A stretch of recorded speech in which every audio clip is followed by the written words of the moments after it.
You feel it every single time. That right arm chicken wings away from your body at the top, and by the time the club comes down, the face is wide open and the ball leaks right into the trees again. You've been told 100 things about your hips, your grip, your head. Nobody told you the real secret sits in one joint. Here it is straight.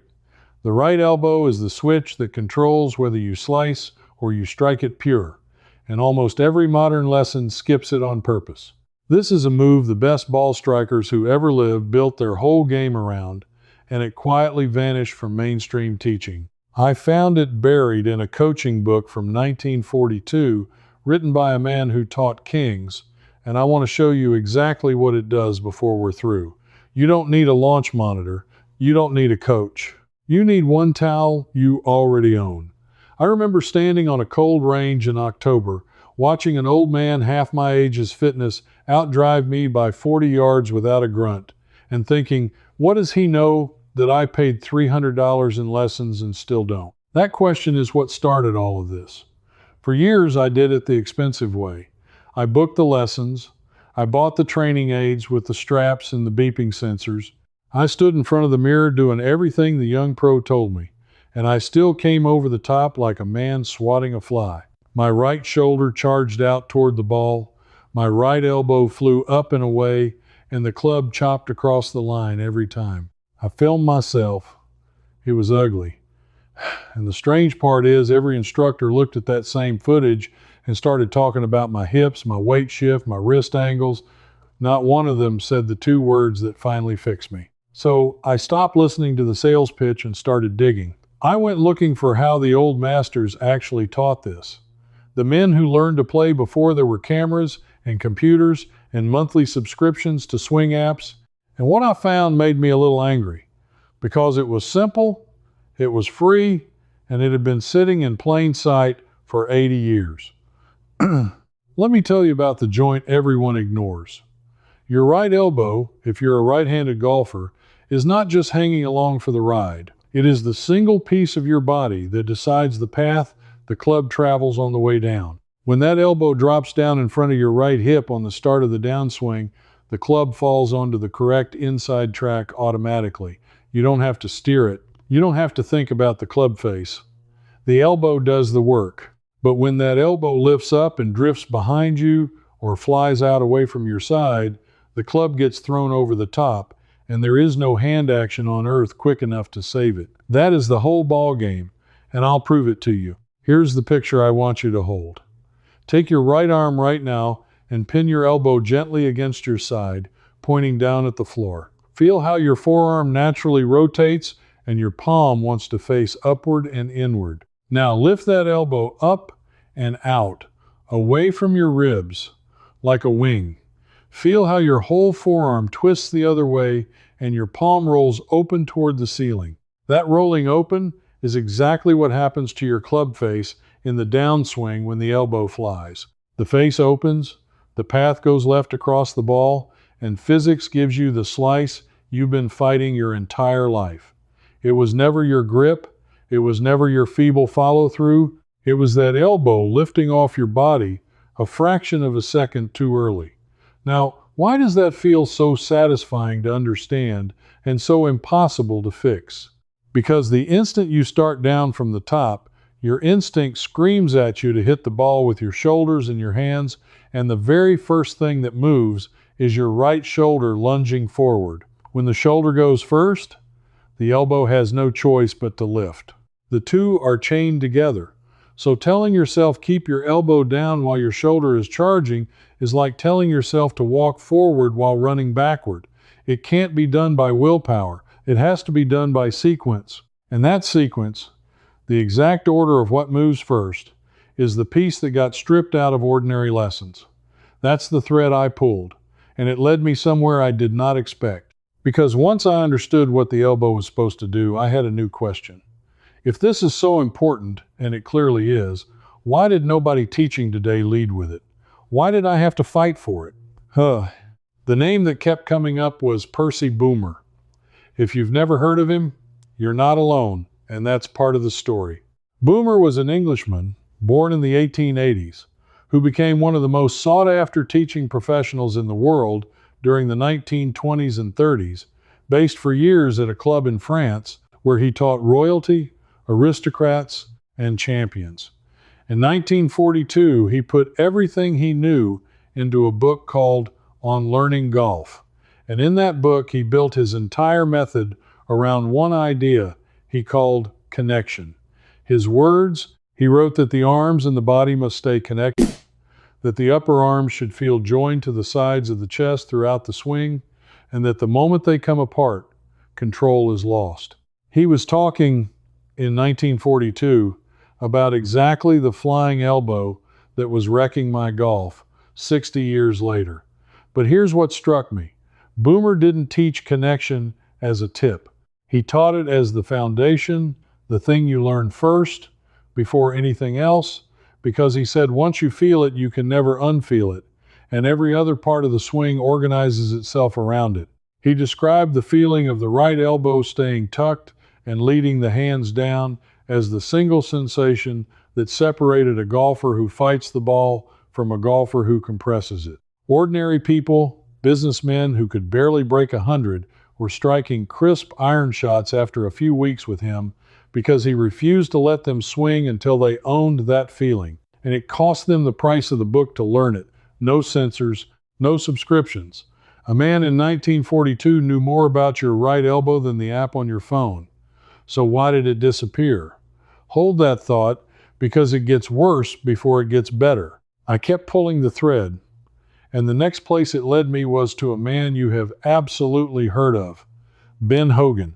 In 1957, Hogan published a book that became the best-selling golf instruction book in history, 5 Lessons, The Modern Fundamentals of Golf.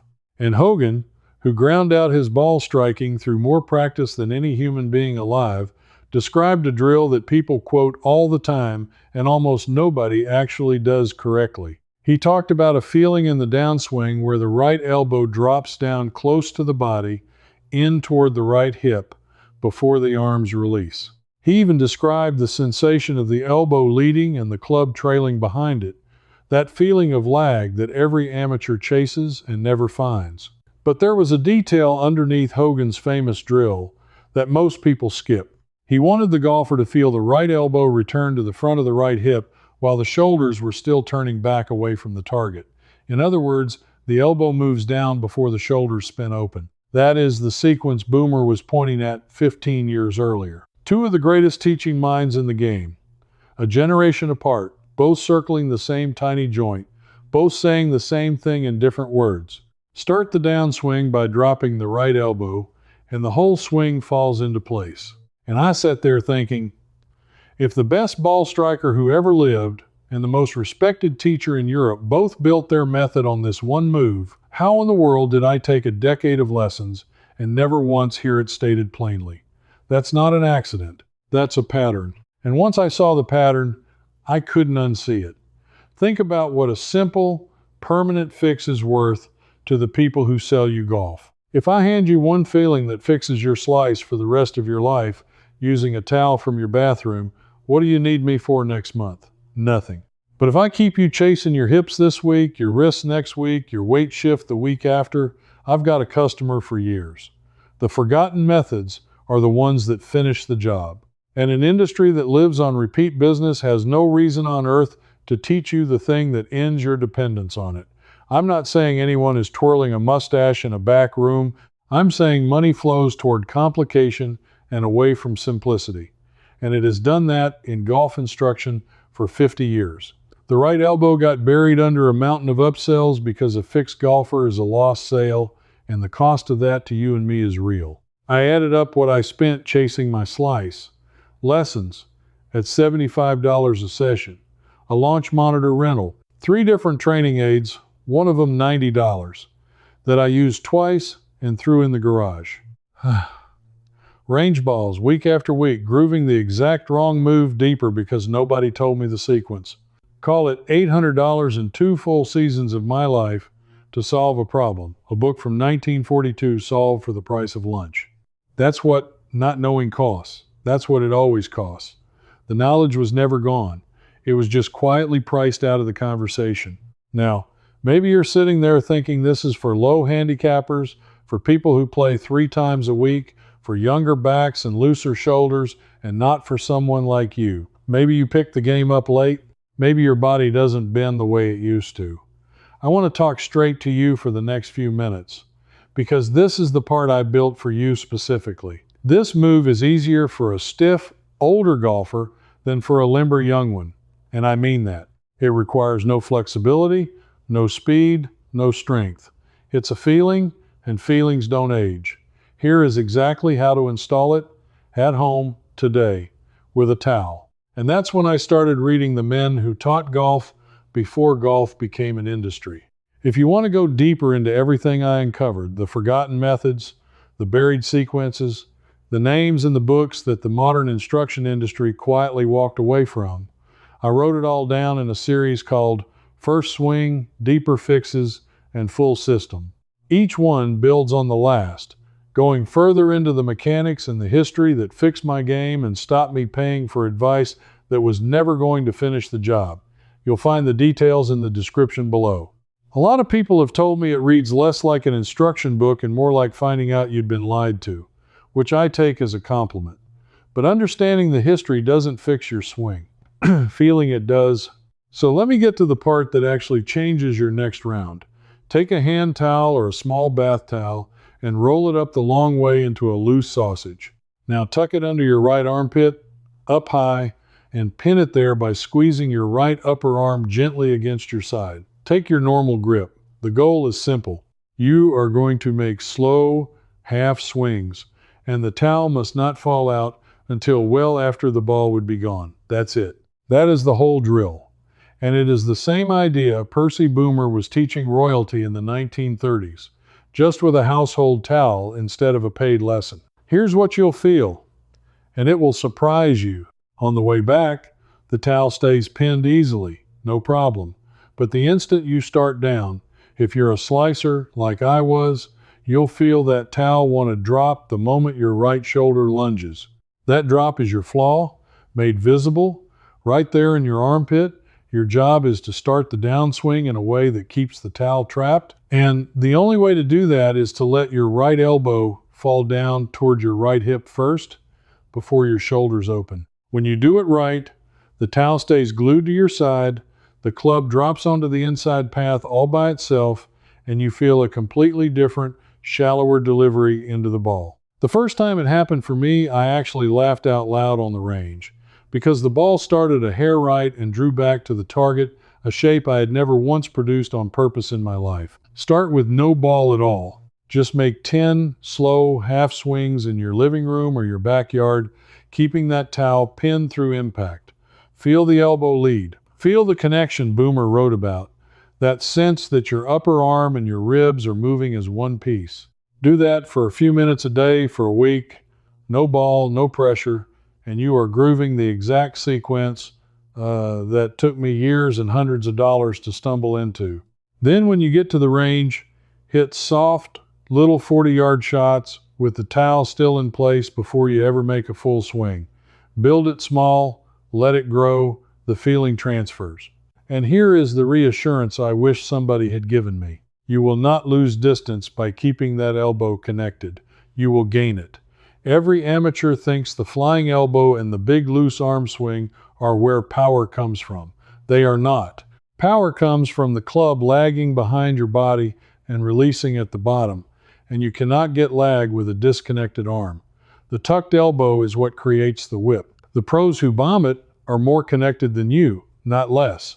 So if your body is stiff, if your turn is short, this is genuinely good news, because a compact, connected swing built around the right elbow will outstrike a long, loose, disconnected swing every single time. I have watched it happen with my own 2 eyes on my own scorecard. Let me give you one more feel that made it click for me in case the towel alone doesn't do it. Stand up and pretend you're going to throw a ball sidearm, low and hard, skipping a stone across a pond. Feel what your right elbow does. It drops in toward your side and leads, and your hand trails behind it, and only at the very last instant does the hand snap through. Nobody teaches you to skip a stone by flying your elbow up and out. Your body already knows the connected move. It's the most natural throwing motion there is. Golf is that same motion turned on its side. When I stopped trying to hit the golf ball and started trying to skip the club head low across the ground, my right elbow finally did what Hogan and Boomer had been describing all along, without me having to force it. Your body remembers what the lessons made you forget, so now you've got the feeling. But I promised you something buried, something specific, and I want to give you the piece that ties it all together, the piece I found last and valued most, because there was still one thing bothering me. The towel keeps the elbow connected? Yes. But connection alone isn't the full secret. Plenty of golfers keep their arm glued to their side and still push everything dead right or hit it fat. Connection is half of it. The other half is what the elbow does as it connects. And this is the detail that separates the towel drill you might have seen somewhere from the actual method the old masters guarded. I found it going back through Boomer's writing a second time in the passages people skip because they're looking for a quick tip, and this reads like philosophy. Boomer wrote that as the right elbow returns to the side, it must also work downward and slightly behind the ball, and that the forearm should feel like it is rotating so the palm turns down toward the ground through impact. Down toward the ground. Not up, not open. Down.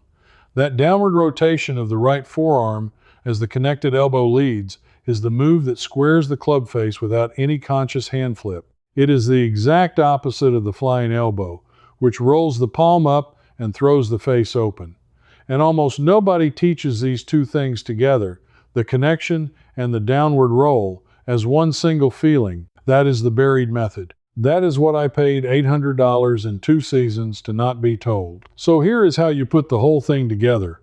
The finale, the thing you can take to the range this week and own for the rest of your golfing life. Tuck the towel high under your right arm, make your backswing and feel the connection. Then, to start down, do 2 things at once as one motion. Let the right elbow fall toward the front of your right hip and feel the palm of your right hand start to turn down toward the ground, like you're covering the ball, like you're pressing your palm over the top of the golf ball to trap it against the turf. Elbow down and in, palm turning down. That combined feeling drops the club onto the inside path and squares the face at the same time, and it does it automatically.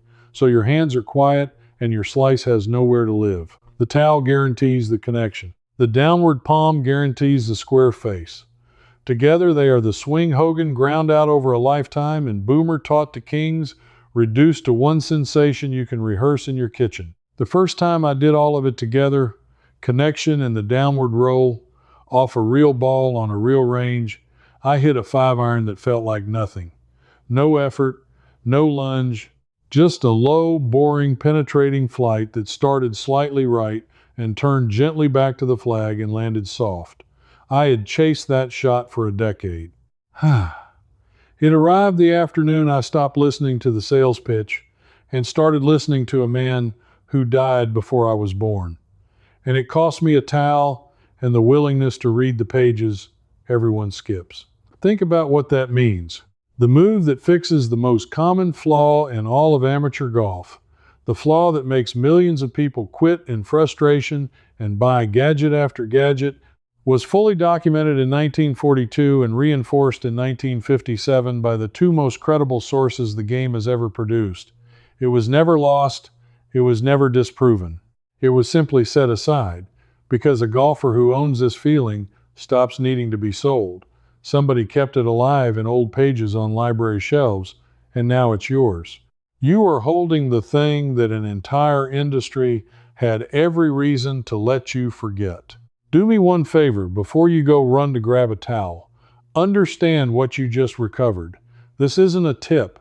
A tip is something you try once and lose by Thursday. This is a fundamental, the same one the masters built on.